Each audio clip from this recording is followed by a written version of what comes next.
Kung bago ka pa lang sa aking YouTube channel, please subscribe at i-hit ang notification bell para updated ka sa aking bagong videos.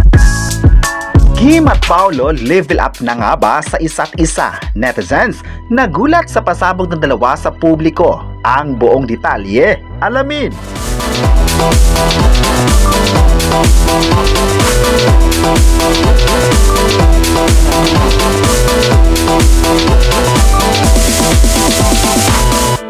Hindi na talaga mapipigilan ang pag-arangkada ng karera ng sikat na kapamilya Kim Chiu at Paolo Abilino.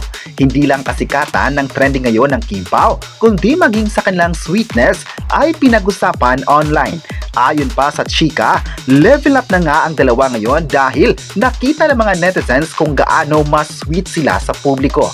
Kung dati ay silent ang dalawa sa pagbibigay ng ayuda sa mga fans, ngayon naman ay visible na ang pagpapakilig nila sa mga tao. Mapapansin nga raw ng mga fans na tila may something na ang galawan ni na Kim Chiu at Paolo Abilino.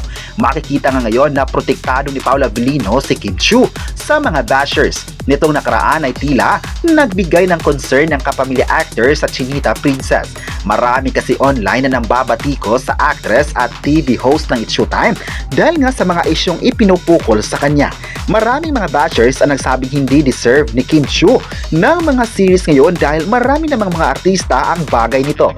At sa The Alibi naman, maraming bashers ang nagsabing hindi nila nagustuhan ang naging karakter niya rito. Nakita raw ng mga bashers na sobra raw ang karakter ni Kim Chiu rito na tinanggap ang role kahit hindi naman sumakto sa kanya. Mas bet pa raw nila ang mga karakter noon ng linlang at sa ibang series na nagawa na niya. May nagsabi naman na wala namang mali sa karakter ni Kim Chiu rito dahil mas napahanga pa nga ang lahat sa kanyang bagong atake sa The Alibi. Mas intense at daring na dapat abangan ng lahat. Isa ito sa rason kung bakit trending at inaabangan ng lahat ang bago nilang proyekto. May nagsabi naman na level up talaga ang galing ng mga bida at patuloy pa silang magbibigay ng saya at inspirasyon sa lahat. Ang mga bida kasi ng The Alibi ay sobrang excited na sa pagpapalabas ngayong November 7 sa Prime Video. Tiyak magugustuhan ng mga tao ang bagong handog nila sa lahat at sana mabibigyan nila ng hustisya ang buong kwento. Deserve talaga ng Kim Pao ang mga proyektong ibinigay sa kanila.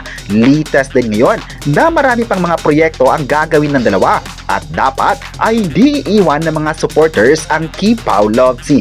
Mas intense talaga ang ginagawang mga projects ng Kim Pao ngayon at bagay na bagay naman talaga ito. Kayo, ano ang masabi nyo na mas nag-level up ang Kim Pao?